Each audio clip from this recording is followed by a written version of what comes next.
Mammukka സിനിമയായ turbo ഇന്ന് 8 ദിവസങ്ങളിൽ finish ചെയ്യുകയാണല്ലോ. ചിത്രത്തിന്റെ ഇതുവരെയുള്ള ടോട്ടൽ വേൾഡ് വൈഡ് കളക്ഷനെ കുറിച്ചൊക്കെയാണ് നമ്മൾ ഈ ഒരു വീഡിയോയിലൂടെ സംസാരിക്കാൻ വേണ്ടി പോകുന്നത്. അതിലേക്ക് വരാം. അതിന്റെ മുന്നേ മൂവി പ്ലസ് മീഡിയ എന്ന് പറയുന്ന നമ്മുടെ ചാനൽ ആദ്യമായിട്ട് കാണുന്നവരാണെങ്കിൽ സബ്സ്ക്രൈബ് ചെയ്യുക.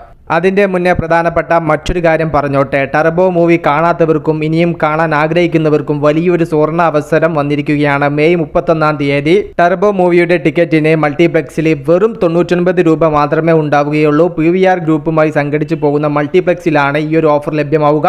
മെയ് 31-ാം തീയതി സിനിമ ലവേഴ്സ് സ്പെഷ്യൽ ഓഫറാണ് PVR ഗ്രൂപ്പ് ഇപ്പോൾ അനൗൺസ് ചെയ്തിരിക്കുന്നത്. ഈ ഓഫർ ലഭ്യമാവുന്ന കാലിക്കറ്റിലെ മൾട്ടിപ്ലക്സുകൾ ഏതൊക്കെയാണെന്ന് നോക്കാം. ഗോകുലം ഗലേറിയ മാളിലെ മൾട്ടിപ്ലക്സിൽ, അതോടൊപ്പം തന്നെ Mirage blue diamond, flexi cinemas highlight mall, Maxi എന്നിവിടങ്ങളിലാണ് കാലിക്കറ്റ് ഭാഗത്ത് ഈ ഒരു ഓഫർ ഇട്ടിരിക്കുന്നത്. അപ്പൊ എങ്ങനെയാ 99 രൂപയ്ക്ക് നാളെ അടിച്ചു പൊളിക്കല്ലേ. ഇനി നമുക്ക് 8ാമത്തെ ദിവസത്തെ ചിത്രത്തിന്റെ വേൾഡ് വൈഡ് കളക്ഷനിലേക്ക് വരാം. കേരളത്തിൽ കാലാവസ്ഥ ശക്തി പ്രാപിച്ചിരിക്കുകയാണ്. ഒട്ടുമിക്ക ജില്ലകളിലും കനത്ത മഴയാണ്. എന്നിട്ടും ടർബോ എന്ന് പറയുന്ന സിനിമ ബോക്സ് ഓഫീസിൽ പിടിച്ചു നിൽക്കുന്നു എന്ന് വേണം പറയാൻ. ആളുകൾക്ക് പുറത്തു പോലും ഇറങ്ങാൻ പറ്റാത്ത രീതിയിലുള്ള കനത്ത മഴയാണ് കണ്ടുവരുന്നത്. എന്നിട്ടും ഇന്നലെ 7ാമത്തെ ദിവസം കേരളത്തിൽ നിന്നും 1,60,00,000 രൂപ നേടാൻ സിനിമയ്ക്ക് സാധിച്ചു. 8ാം ദിവസമായി ഇന്നത്തെ ബുക്കിങ്ങും കാര്യങ്ങളെല്ലാം കേരളത്തിൽ നോക്കുന്ന സമയത്ത് ഏകദേശം 1.5 കോടിക്ക് മുകളിലുള്ള കളക്ഷൻ തന്നെയാണ് 8ാമത്തെ ദിവസം കേരളത്തിൽ നിന്നും ഈ ഒരു ചിത്രം ഉറപ്പിച്ചിരിക്കുന്നത്. അങ്ങനെ 8 ദിവസങ്ങൾ കൊണ്ട് കേരളത്തിൽ നിന്നും മാത്രം 25.5 കോടിയോളമാണ് ടർബോ എന്ന ചിത്രത്തിന്റെ കേരള കളക്ഷൻ.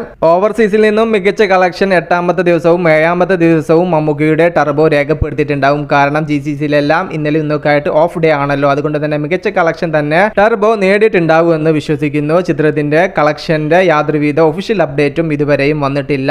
4 ദിവസങ്ങൾ കൊണ്ട് വേൾഡ് വൈഡ് 52,11,00,000 രൂപ നേടി എന്ന് പറഞ്ഞ ആ ഒരു അപ്ഡേറ്റ് മാത്രമേ മമ്മൂട്ടി കമ്പനിയുടെ ഭാഗത്തിൽ നിന്നും വന്നിട്ടുള്ളൂ. ഇനി ഈ ഒരു അപ്ഡേറ്റ് ഈ ഒരു വീക്കെൻഡ് കൂടെ കഴിയാൻ വേണ്ടി കാത്തിരിക്കുകയായിരിക്കും മമ്മൂട്ടി കമ്പനി മറ്റൊരു ഒഫീഷ്യൽ കളക്ഷൻ റിപ്പോർട്ട് പുറത്തുവിടാൻ. ഈ ഒരു വീക്കെൻഡോട് കൂടി തന്നെ ഒരു 80 കോടിയോളം വേൾഡ് വൈഡ് കളക്ഷൻ മമ്മൂക്കയുടെ ടർബോ നേടുമെന്നാണ് നമ്മുടെ ഒരു പ്രതീക്ഷ. വിഷയത്തിൽ നിങ്ങളുടെ അഭിപ്രായം ജസ്റ്റ് ഒന്ന് കമന്റ് ആയിട്ട് രേഖപ്പെടുത്തുക. മൂവി പ്ലസ് മീഡിയ, ഞാൻ ജനുജന.